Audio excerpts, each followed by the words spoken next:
Okay, एका बेंचवर एक तू पुढे तू सर एका बेंचवर एक सर तू पण आहे पुढे सर.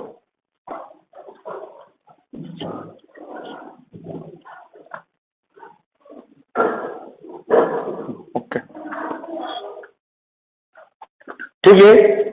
लास्ट लेक्चर आपलं अर्थमॅटिक प्रोग्रेशन मध्ये जे एक्सरसाइज 3.3 येथे झालेली बरोबर आहे. ज्यांनी ते एक्सरसाइज केलेले ते ऑनलाईन एक्सरसाइज पाहून घ्यायचे परत. नंतर पुढचा मुद्दा आहे तो applications of AP. Next point घ्यायचा आहे ऍप्लिकेशन्स ऑफ एपी.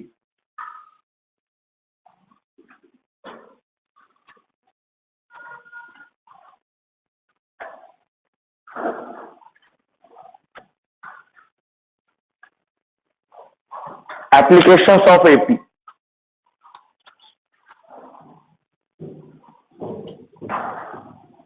ओके, तर आता आपल्याला काय करायचं आहे एपीचे ऍप्लिकेशन समजून घ्यायचे. अर्थमॅटिक प्रोग्रेशनचे ऍप्लिकेशन म्हणजे काय केलं तर माहिती का फक्त की जे वर्ड प्रॉब्लेम आहे काय वर्ड प्रॉब्लेम म्हणजे आतापर्यंत आपल्याला डायरेक्ट काय होतं एक मॅथमॅटिकल सिक्वेन्स वगैरे वगैरे दिले जायचं बरोबर आहे. पण या सिक्वेन्सेस रिअल लाईफ मध्ये सुद्धा असतात ना. म्हणजे फॉर एक्झाम्पल पहा आपण बँकेचे हप्ते भरतो बरोबर ना. त्या हप्त्यांमध्ये एक सिक्वेन्स असते की पहिला हप्ता एवढा, दुसरा हप्ता एवढा, तिसरा हप्ता एवढा. काही हप्ते वाढत असतात, काही हप्ते कमी होत असतात, काही वेळेस हप्ते कॉन्स्टंट असतात बरोबर आहे ना. मग त्या सगळ्या हप्त्यांची सम किती आली पाहिजे, किती हप्ते भरायचे, आपली टोटल अमाऊंट काय होऊ शकते. जर तुम्ही डिफरन्स सेम ठेवला एपी काय ते जे हप्ते तुमचे इन्स्टॉलमेंट आहे ते इन्स्टॉलमेंट काय होऊ शकतात एपी फॉर्म करू शकतात. सपोज आपली सेव्हिंग असते मग सेव्हिंग काय वेळेस आपण कॉन्स्टंट ठेवू शकतो म्हणजे रोज 50 रुपये सेव्ह करायचे. असं करू शकतो रोज 1 रुपयाने इन्क्रीमेंट करायची म्हणजे आज 50 केलं तर उद्या किती करायचे 51, 51 करायचे बरोबर आहे. या प्रकारे आपण जी सेव्हिंग आहे किंवा जे इन्स्टॉलमेंट आहे यांना एपी मध्ये आणू शकतो. आणि जर ते आणले तर बाळांना आपल्याला त्यांची मग सम काढणं त्यातली किती टर्म किती इले काढणं हे आपला कष्ट काढावं लागेल जे आपले एपीचे फॉर्म्युले त्या फॉर्म्युला थ्रू. समजला उद्योग बाळांना उद्योग समजलाय. माझा सर्वात महत्वाचा मुद्दा आहे तो म्हणजे आपण एपी मध्ये किती फॉर्म्युले स्टडी केले. एपी मध्ये 2 टाईपचे फॉर्म्युले होते. एक टर्मचा फॉर्म्युला होता आणि दुसरा समचा फॉर्म्युला. टर्मचा फॉर्म्युला काय होता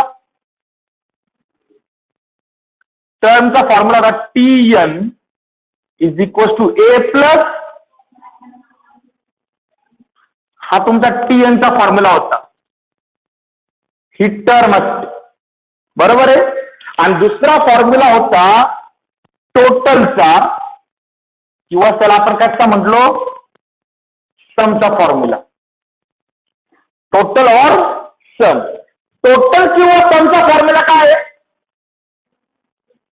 S is equal to N/2 2A plus हा समचा पहिला फॉर्म्युला आहे. हा कधी वापरायचा जर फर्स्ट टर्म आणि कॉमन डिफरन्स माहित असेल तर. पण याला और दुसरा पण फॉर्म्युला आहे और याचा दुसरा फॉर्म्युला असा आहे N/2 into bracket T1 plus TN. जर तुम्हाला फर्स्ट टर्म कारण की डोक्यात ठेवा A म्हणजे पण फर्स्ट टर्म आणि T1 म्हणजे सुद्धा फर्स्ट टर्म. जर फर्स्ट टर्म आणि लास्ट टर्म माहिती तर तुम्ही हा फॉर्म्युला सुद्धा वापरू शकता. काही वेळेस एक्झाम्पल तिन्ही माहित असतं. फर्स्ट टर्म माहित असते लास्ट टर्म पण माहित असते. मग तुमच्या मनाची मर्जी तुम्हाला दोघांपैकी कोणता फॉर्म्युला वापरायचा. फॉर्म्युले समजले बरोबर आहे. आता मला नोटबुक समाज कसा दिला आपण वर्ष शेवटी तुम्ही समाज काढून परत दुकानदाराला परत करणार आहे आणि वर्ष 2 रुपये दे असं म्हणणार आहे का. मग समाज तुमचाच आहे ना. मग वर समासामध्ये हे 3 फॉर्म्युले ज्या पॅटर्नने लिहून ठेवा म्हणजे तुम्हाला ऍप्लिकेशनला हे फॉर्म्युले यूज करायचे वर समासामध्ये हे फॉर्म्युले लिहून ठेवा.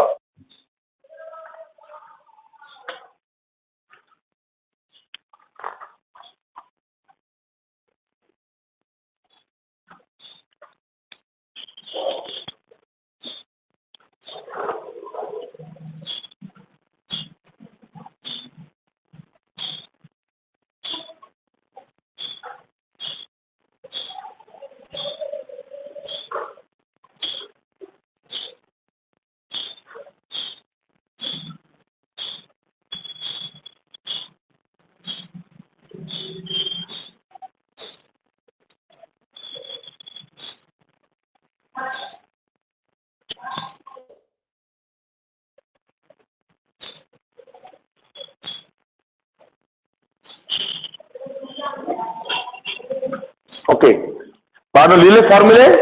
हा, आता हे डोक्यात ठेवा. म्हणजे फॉर्म्युले मी तुम्हाला का लिहून दिले. आता तुम्हाला मागे उचलायची गरज नाही. ऍप्लिकेशनचे जेवढे काही तुम्हाला फॉर्म्युले यूज करायचे ते तुम्हाला फॉर्म्युले भेटतील जागेवर. भेटले फॉर्म्युले हातात करणे गेले तेव्हा तुम्हाला आठवतील. पण आता आपलं ऍप्लिकेशन म्हणजे वर्ड प्रॉब्लेम सुरू करायचे. काय सुरू करायचे? Word problem. मग त्यातला आपण आज सॉल्ड एक्झाम्पल स्टार्ट करू डायरेक्टली. सॉल्ड एक्झाम्पल्स आहे 2-3. त्यानंतर मग एक प्रॅक्टिस घेऊ. त्यात पहिले first solved example. Direct start करा. सॉल्ड एक्झाम्पल्स नाव द्या. Solved examples.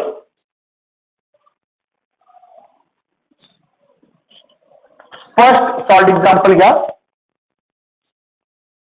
आता हे डोक्यात ठेवा, हे जे प्रॉब्लेम्स आहेत हे वर्ड प्रॉब्लेम आहे. म्हणजे थेरॉटिकल असतील ते मी काय बोर्डवरती लिहिणार नाहीये. हे तुम्हाला लिहायचे लगेच मी सांगतो त्याप्रमाणे. ओके, जनरली बुक बंद ठेवा. बुकची काय गरज नाहीये. असं जर काय फरक पडत नाही, नसं जर काय फरक पडत नाही. फक्त आन्सर सुरू झाल्यानंतर मात्र बुक बंद ठेवायचं. क्वेश्चन तुम्ही बुक ओपन ठेवू शकता, पण आन्सर टाकायला बुक बंद करायचंय. Okay, first solved example page number 73 वरती. क्वेश्चन सांगतोय मी. A mixer manufacturing company. शक्यतो स्पेल पाहून लिहिण्यापेक्षा स्पेलिंग लिहिण्याचा प्रयत्न करा. A mixer manufacturing company.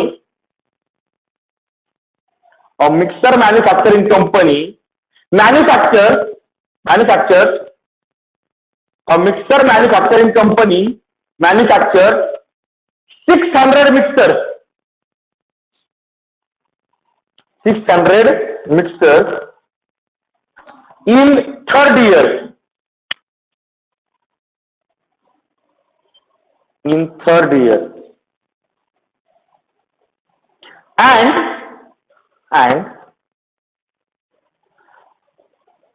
in seventh year. And in seventh year they manufactured 700 mixers. They manufactured 700 mixers. They manufactured 700 mixers. Full stop. If every year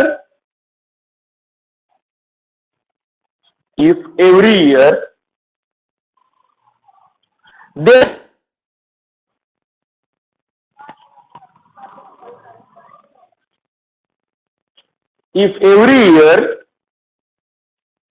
there is same growth in the production of mixers,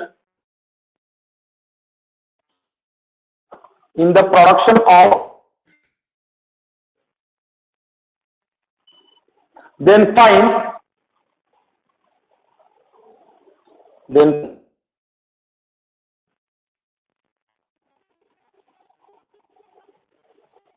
number production in first year.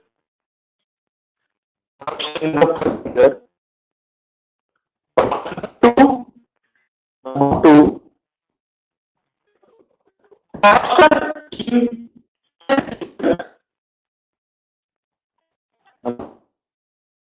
in number 3, total production. Number 3, total production in first 7 years. Total production in first 7 years. First 7 years. Okay, बाळांनो एकदा problem पूर्ण read करा. सर्वात महत्वाचा मुद्दा आहे तो म्हणजे तुम्हाला दिलेला टोटल प्रॉब्लेम समजलेला पाहिजे. बरोबर आहे. प्रॉब्लेम समजण्याचा सर्वात पहिला मुद्दा आहे का तुम्हाला प्रॉब्लेम पूर्ण रीड करायचा आहे, अर्धवट नाही. प्रॉपरली शांत रीड करा. 4 मार्कचा प्रॉब्लेम आहे. बरोबर आहे. 4 मार्कचा प्रॉब्लेम. अशा वेळेस प्रॉब्लेम तुम्हाला प्रॉपरली रीड करताय. करा बरं रीड.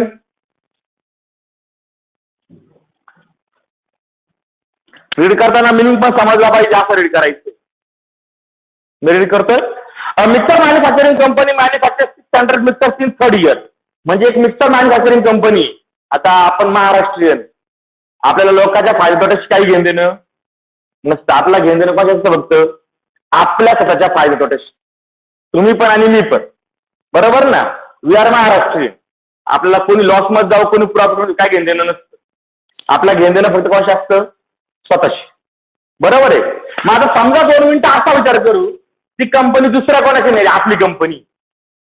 2 मिनिटं स्वतःला मालक समजायला काय हरकत आहे का? तुमची स्वतःची काय आहे, मिक्सर बनवण्याची कंपनी. काय आहे, मिक्सर बनवण्याची कंपनी. त्यांचं म्हणणं असं आहे तुम्ही इयरली प्रोडक्शन काउंट करा. जे पहिल्या वर्षी किती प्रोडक्शन केलं, किती मिक्सर बनवले ते लिहून ठेवलं. दुसऱ्या वर्षी किती बनवले ते लिहून ठेवलं. तिसऱ्या वर्षी किती बनवले ते लिहून ठेवलं. असं तिसऱ्या वर्षी तुम्ही किती बनवले मिक्सर? 600. बरोबर आहे. आणि 7व्या वर्षी किती बनवले? 700.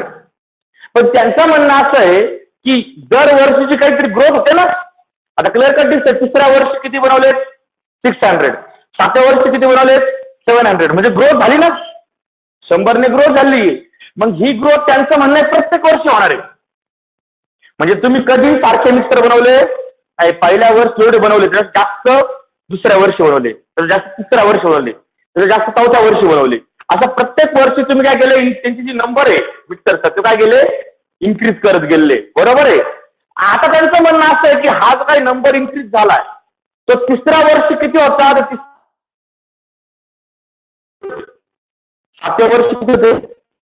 तर आपल्याला काय फाईंड करायला लावलं त्यांनी, ही ग्रोथ जर असेल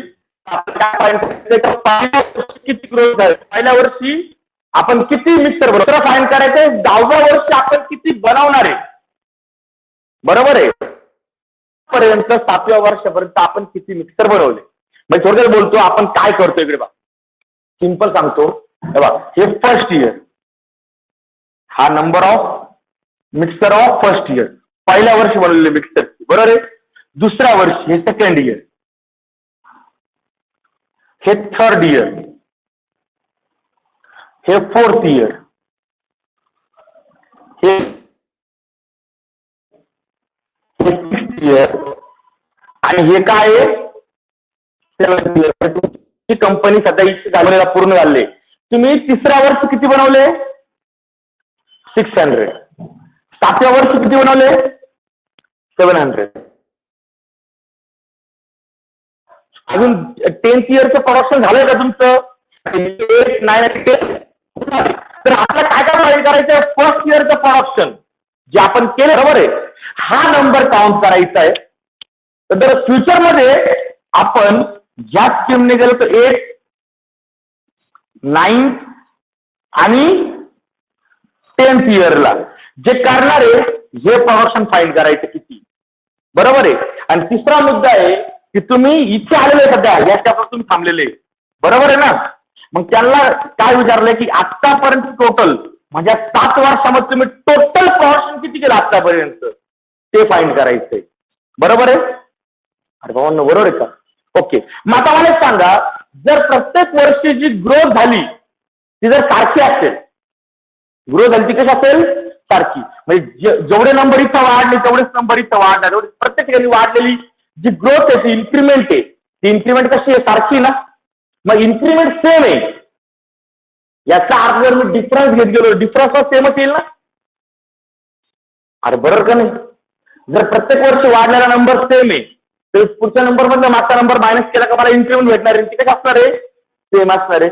जर इन्क्रीमेंट सेम आहे प्रत्येक वर्षी तर याचा अर्थ ही जे काही सिक्वेन्स आहे तर हे जे काही नंबर ऑफ मिक्सर्स आहे हे कशामध्ये, एपी मध्ये, बरोबर आहे. जर हे एपी तरच तुम्ही याला एपीचा रूल अप्लाय करू शकता. ओके, मग सोल्युशन घ्या खाली, solution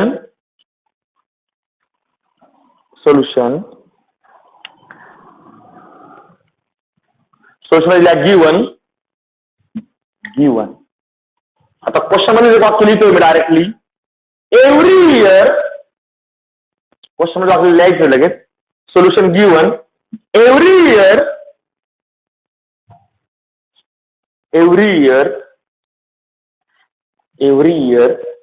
there is same growth in the production of mixture. हे वाक्य आन्सर मध्ये लिहायचंय तुम्हाला. सोल्युशन हे क्वेश्चन मधलं सेंटेन्स आहे, बुक मध्ये रीड ना करू, तुमच्याकडे क्वेश्चन आहे ना, क्वेश्चन मध्ये आहे पाहते sentence, every year there is same growth, every year there is same growth in the production of mixtures,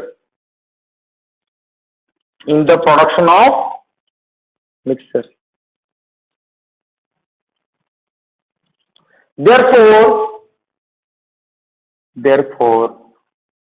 the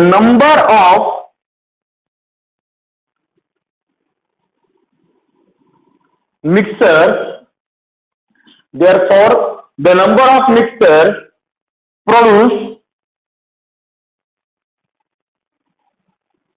every year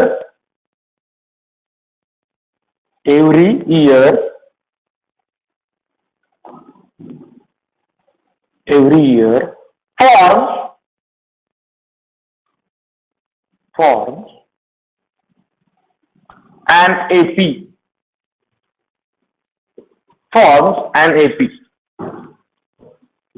म्हणजे काय म्हणणं त्यांचं आताचं की जर ग्रोथ प्रत्येक वर सारखी असेल तर ती जी काही सिक्वेन्स तयार होणार आहे कोणाची, नंबर ऑफ मिक्सरची, ती काय असणार आहे, एपी असणार. इथपर्यंत मान्य आहे प्रत्येकाला.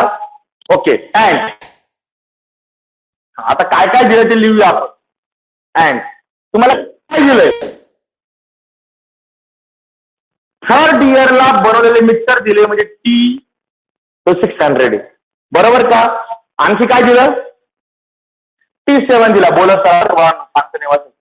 बोलत राहायचं झोपला बोल जाईल.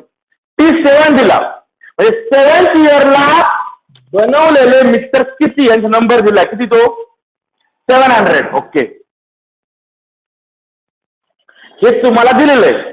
आणि 3 गोष्टी तुम्हाला विचारलेल्या आहेत. पहिली गोष्ट काय विचारली वाटायची त्या क्वेश्चन मध्ये, production in the first year, म्हणजे पहिल्या वर्षी किती मिक्सर बनवले हे आपल्याला फाइंड करायचंय. नंबर 2, दुसऱ्यामध्ये काय फाइंड करायचंय, production in the 10th year, म्हणजे T10 फाइंड करायचं आहे. आणि तिसऱ्या पॉइंट मध्ये काय फाइंड करायचंय, टोटल प्रोडक्शन, टोटल म्हणजे सम, टोटल म्हणजे काय, सम.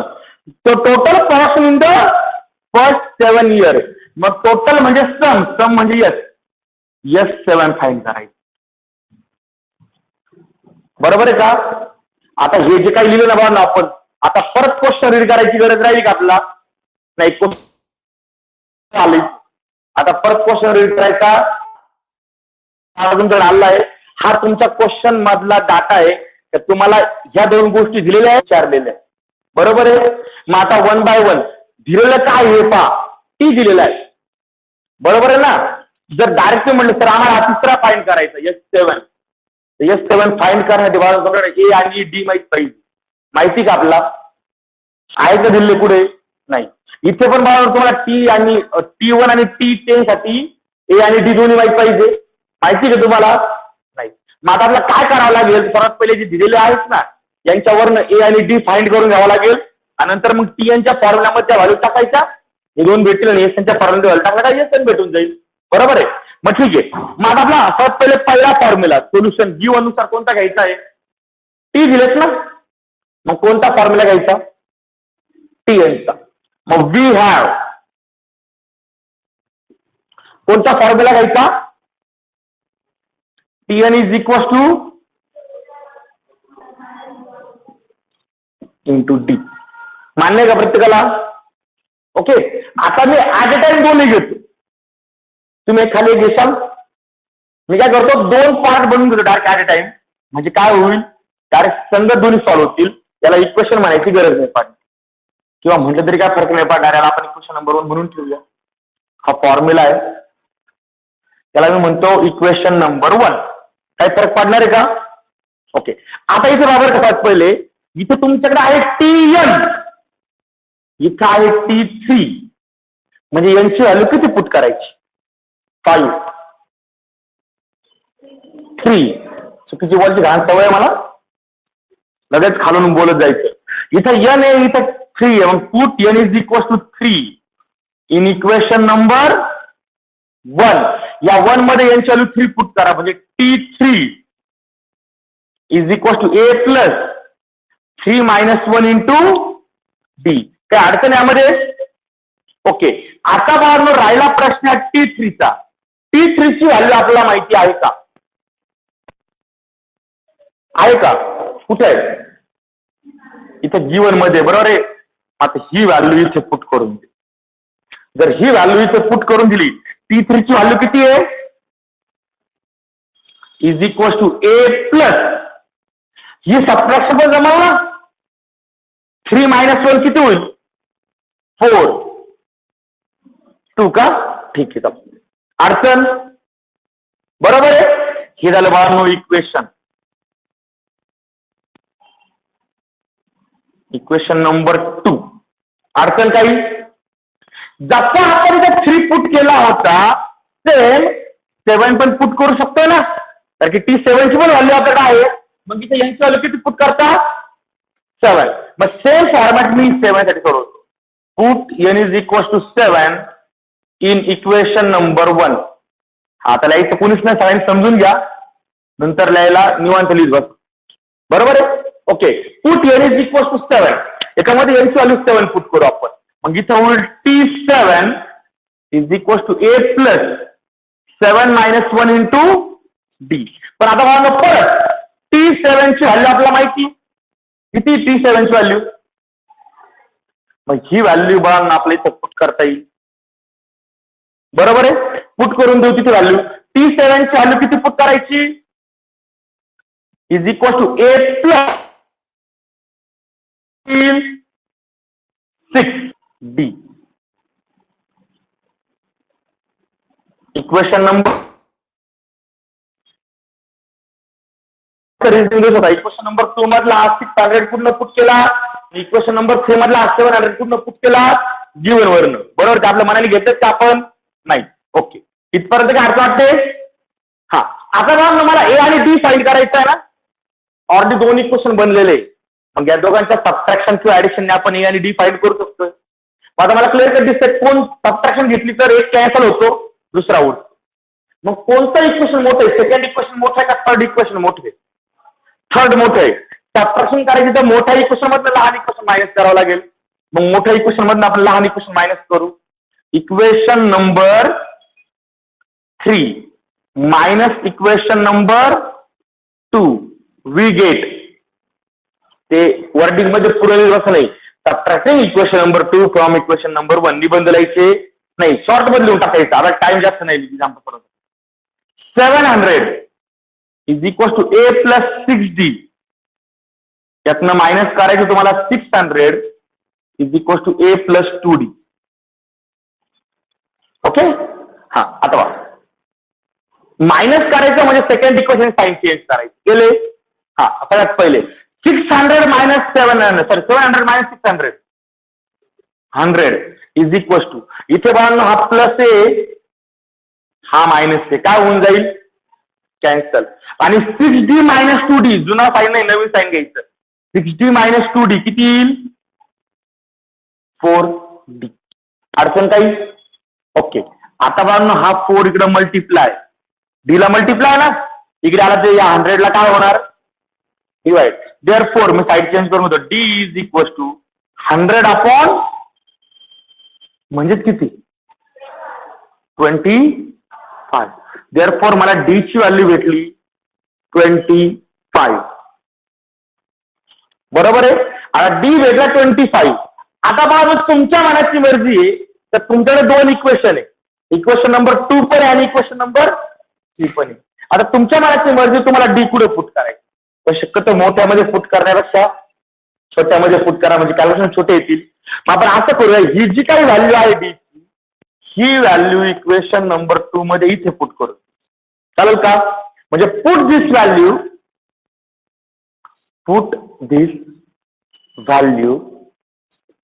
In equation number 2.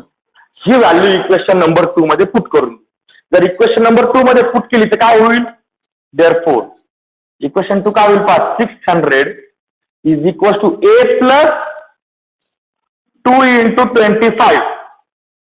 बरोबर आहे का? डी च्या ऐवजी फक्त किती पुट केला 25 पुट केला. मान्य?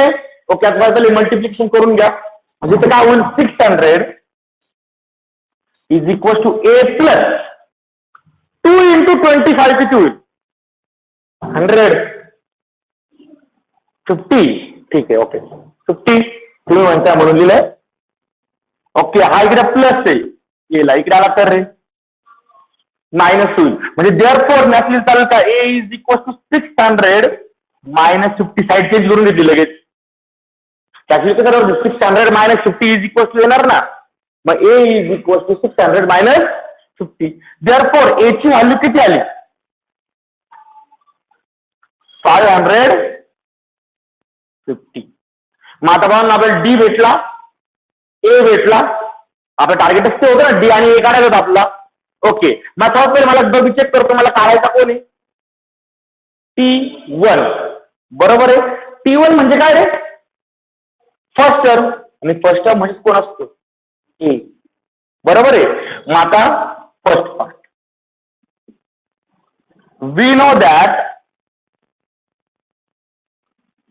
आपल्याला सगळ्यांना माहिती आहे काय T1 म्हणजे काय असतो ए, पण ए ची व्हॅल्यू आपल्याला भेटलेली आहे. ए ची व्हॅल्यू किती विच इज इक्वल टू 550. त्याला मार्क करून घेतलं म्हणजे पहिलं आन्सर तर आपल्याला भेटलं. बरोबर आहे. आता राहिला कोण सेकंड नंबर 2. काय फाईंड करायचं आपला T10. बरोबर आहे. T10 म्हणजे Tn चा फॉर्म्युला वापरणार आपली. मग आपण इथे म्हणणार विल हॅव फॉर्म्युला कोणता Tn is equal to a plus 1 into d. बरोबर आहे. हा आता बघा नीट पहा, याच्यामध्ये a ची व्हॅल्यू किती टाकायची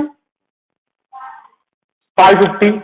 हा n ची व्हॅल्यू किती टाकायची 10, कारण की T10 फाइंड करायचं आपला. आणि राहिला प्रश्न डी, डी ची व्हॅल्यू किती घ्यायची. बरोबर आहे. सगळ्या व्हॅल्यूज आहे म्हणजे आपण पुट करणार, put a is equals to 550, n is equals to 10 and d is equals to 25. मान्य का प्रत्येकाला? जर हे पुट केलं therefore T10 is equals to a ची व्हॅल्यू पुट करायची किती 550 प्लस 10 मायनस 1 इंटू डी ची व्हॅल्यू किती आली 25. आता पुढे सॉल्व्ह करायचंय. सर्वात पहिले ती सबट्रॅक्शन करून घ्या. 550 प्लस ही किती येईल 9 इंटू 25. पुढेच मी लगेच कंटिन्यू करून घेतो, जागा पुरणार नाही. हा 550 प्लस हे मल्टिप्लिकेशन किती 225, 25 इंटू 9. बरोबर आहे. आणि शेवटी या दोघांची ऍडिशन म्हणजे मला T10 भेटणार आहे. किती येईल तो दोघांची ऍडिशन 775. भेटला का? ओके. आणि बघा लास्ट, आता बघा T10 झाला फाईन करून, आता लास्ट काय फाईन करायचं आहे? S7. मग S7 साठी परत थर्ड पॉइंट वी हॅव, कोणता फॉर्म्युला घ्यायचा? TN चा का SN चा घ्यायचा? आता SN चा. SN इज इक्वल टू काय फॉर्म्युला आहे?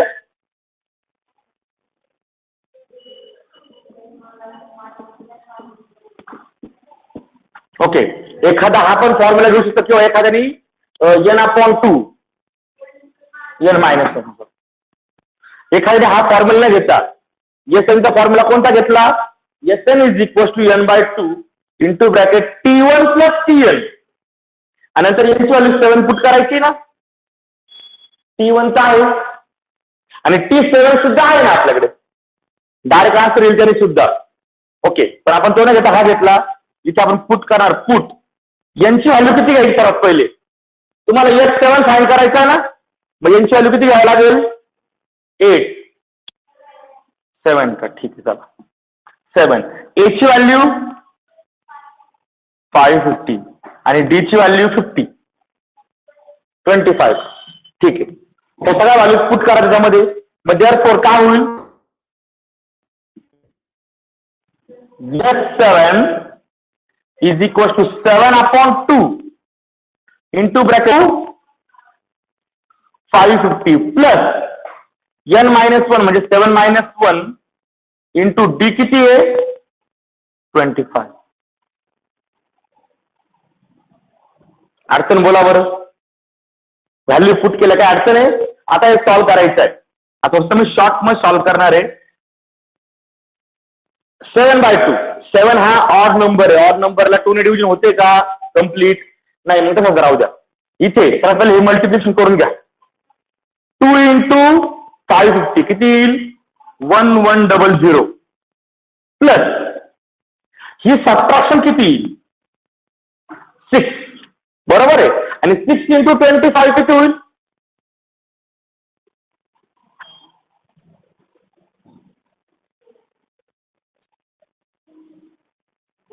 किती होईल? अरे मी काय लिहिल, तुम्ही लक्ष देता का? 6 इंटू 25 किती होईल?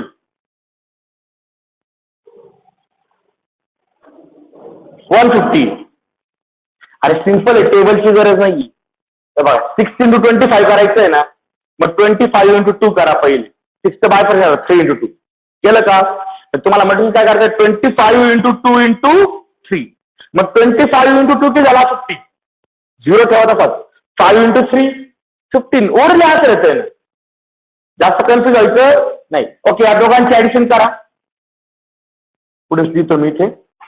Equal to 7/2. पुढे कंटिन्यू केलंय. इंटू 52 ही ऍडिशन किती? 1250. बरोबर आहे का? आता माझं 2 ने 7 ला डिव्हिजन जात नव्हती, पण जाईल का? 2 ने डिवाइड करा म्हणजे हाफ करायचे त्याचे. 2 1 ज 2, 2 6 ज 12, 2 2 ज 4 आणि 2 5 ज 10.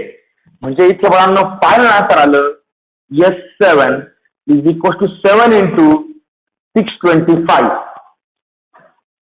बरोबर आहे. आणि हे मल्टिप्लिकेशन केलं किंवा तुम्हाला S7 ची व्हॅल्यू भेटेल. मग आता हे मल्टिप्लिकेशन तुम्ही करायचं. किती? बुकमध्ये आन्सर आले ना, 4375.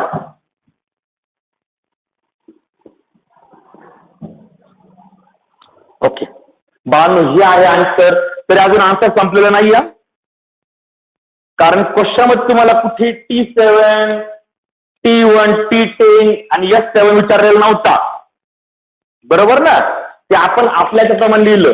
मग तुम्हाला खाली क्वेश्चन वर्ड मध्ये दिला होता ना, तर आन्सर सुद्धा कशामध्ये द्यायचंय? वर्ड मध्ये. मॅथचा सिंपल रूल आहे.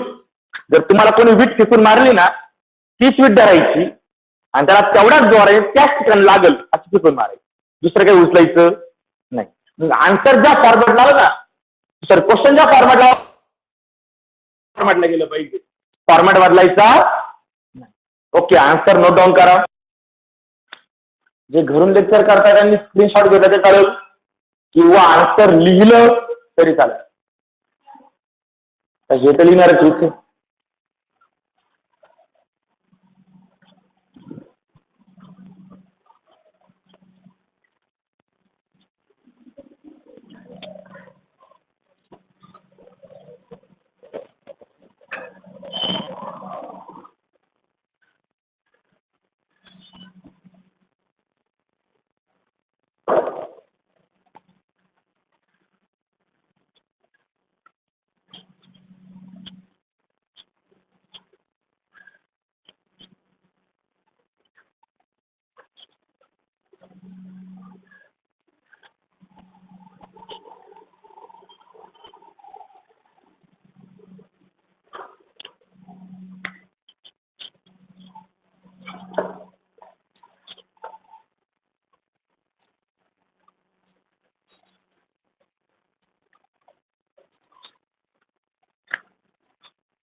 केव्हा पटकन एक्झाम्पल आन्सर लिहायचंय.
म्हणजे इथे तुम्हाला ती फॅसिलिटी भेटते का तुम्ही एकच लेक्चर 10 वेळा काय तुम्ही 100 वेळा सुद्धा ऐकलं तर काय फरक पडणार नाहीये. नंतर क्लिअर होत नसेल तर तुम्ही एक लेक्चर डबल टिबल ऐका.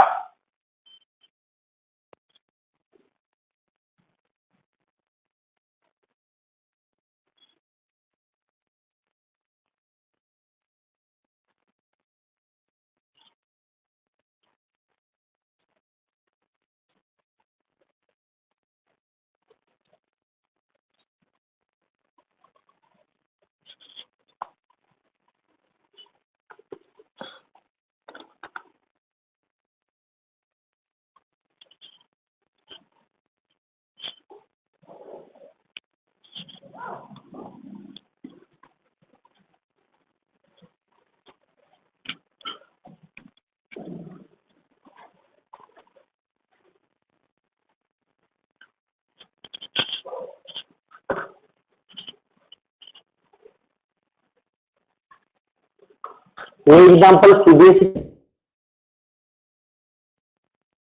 काय आहे टीव्ही पूर्ण एक एक्झाम्पल सीबीएसई ला आहे.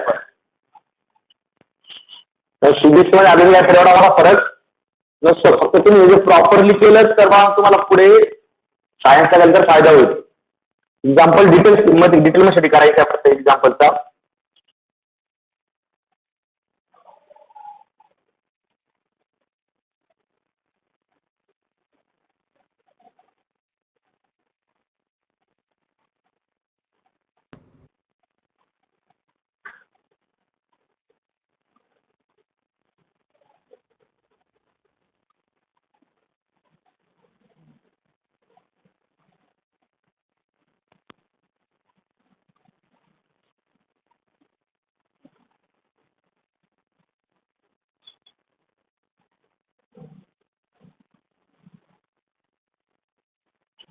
ओके, झाला क्वेश्चन? झाला आन्सर झालं प्रत्येकाचं?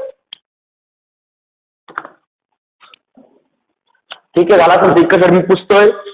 ज्यांना स्क्रीनशॉट घेऊन टाकाल ते स्क्रीनशॉट घेऊन ठेवतील. तुम्ही सुद्धा घरी गेल्यावरती रेकॉर्डिंग मध्ये स्क्रीनशॉट घेऊन ठेवू शकता. ओके, मग सेकंड क्वेश्चन घ्यायचा आहे.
का? हा, सांगतो ना. ओके, झालं गेटपर्यंत? हा, वर्डिंग मध्ये शेवटी आन्सर काय द्यायचे? त्यांनी जे विचारलं ना की क्वेश्चन मधले वाक्य घ्यायचे, आपल्या मनाने वाक्य बनवत बसायचे नाही. क्वेश्चन मधलं पहिलं नंबर 1 पाहिलं ना, production in the first year असं दिलंय पहा नंबर 1 करून. मग त्याचा फायनल आन्सर लिहिताना कसं येणार तुम्ही? नंबर 1 बुक मध्ये दिलंय पहा. काय दिलंय? क्वेश्चन काय दिलं आहे? आता क्वेश्चन मध्ये तुमच्याकडे क्वेश्चन आहे नोटबुक मध्ये, production in the first year. हे पहा, नवीन वर्डिंग बनवायची नाही. क्वेश्चन मध्ये वाक्य दिसतं ना, production in the first year is equal to किती आला आपला? 550. तर रुपीज वगैरे काय लावायची गरज आहे का? ते काय नंबर ऑफ मिक्सर रुपीज वगैरे लावायचा. नंबर 2 सेकंड काय विचारला होता? Production in the 10th year किती ते? 775 आणि number 3 total production in first 7 years is equal to किती 4375 mixer.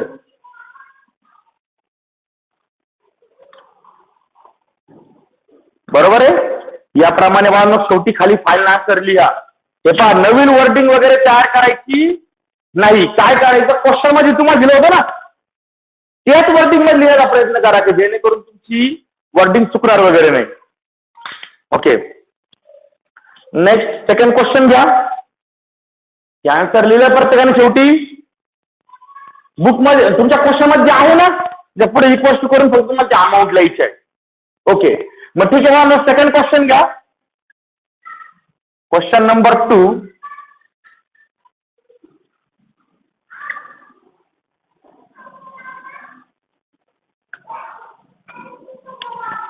Question number 2. Ajay Sharma, question read करतोय मी. Question number 2. Ajay Sharma repays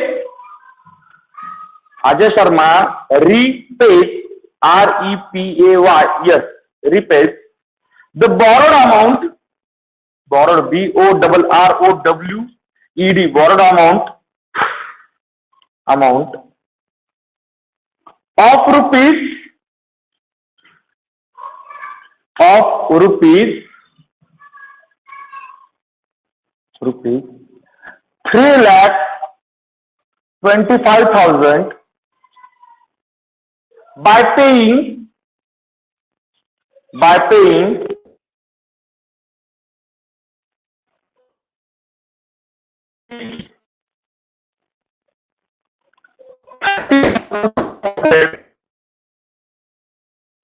30,500 in the by paying rupees 30,500 in the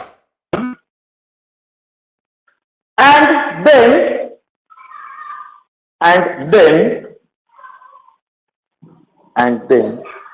decrease the amount and then decrease the payment and then decrease the payment and then decrease the payment by rupees 1,500 every month full stop. How long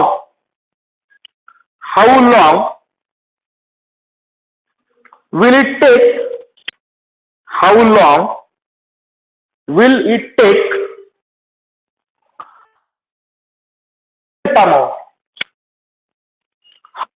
take to clear this amount? Okay, बाळांनो, एकदा question read करा properly.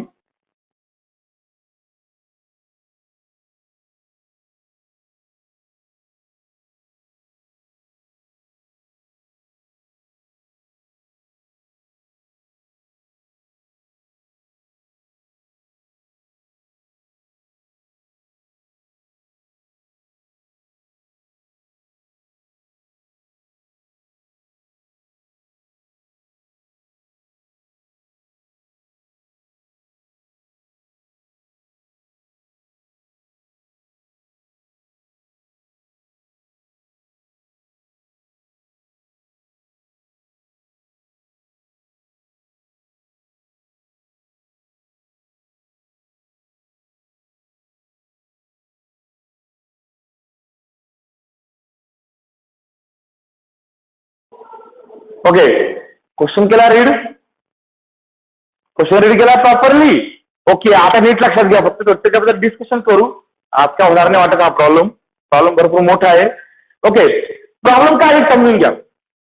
एक कोणतरी माणूस, त्याचं नाव काय, अजय शर्मा, त्याने त्या मित्राकडनं काहीतरी अमाऊंट बॉरो केली, उधार घेतलेली. दोन आपण किती अमाऊंट घेतली? 3,25,000. ही उधार घेतली तर त्याला व्याज वगैरे भरायचं आणि त्याला जेवढी अमाऊंट दिली तेवढीच रिटर्न करायची. त्यांनी काय केलं, पहिला त्याला मंथली अमाऊंट रिटर्न करायची. त्यांनी घेतले की टोटल 3,50,000, बरोबर आहे, 3.25 लाख. आणि पहिल्या महिन्यामध्ये 30,500 एवढी अमाऊंट रिव्हर्स केली. त्यांचं म्हणणं असं आहे का प्रत्येक वेळेसची इन्स्टॉलमेंट, पुढची इन्स्टॉलमेंट ही मागच्यापेक्षा 1,500 ने कमी असणार आहे. ही डिक्रीज करायची, इन्क्रीज नाही. म्हणजे ही जर त्याची फर्स्ट महिन्यातली इन्स्टॉलमेंट होती, सेकंड महिन्यातली इन्स्टॉलमेंट किती येईल रे? करा एवढे मायनस टाका, किती येतील? 29,000, बरोबर आहे. त्याच्या पुढची अमाऊंट त्यापेक्षा कमी होईल. कितीने कमी होईल? 1,500 ने, बरोबर आहे. या प्रकारे अमाऊंट डिक्रीज होत जाणार आहे त्याच्यात. आणि त्याला मंथ टू मंथ हे काय करायचं, रिटर्न करायचे त्याला पैसे. पण आता त्याला किती महिने लागतील, म्हणजे हे जे महिने आहे ना मंथ, एका मंथला एक इन्स्टॉलमेंट आहे, असे किती मंथ त्याला रिव्हर्स करावे लागणार आहे. तो जो नंबर आहे ना एन, ते आपला फाइंड करायचं. समजला उद्योग? हा. पण आता मला एक सांगा फक्त, ही जी काही अमाऊंट दिली 3,25,000, 3,25,000, ही अमाऊंट कोणत्या एका मंथची अमाऊंट आहे का सगळ्या मंथची टर्म आहे? काय? 2 मिनिटं असा विचार करा, आपण विचार करू बा. तुम्ही सध्या माझ्याकडनं 3,50,000 रुपये उधार घेतले, देऊन टाका बरं, चला पटापट. माझं द्यायचं आहे ना.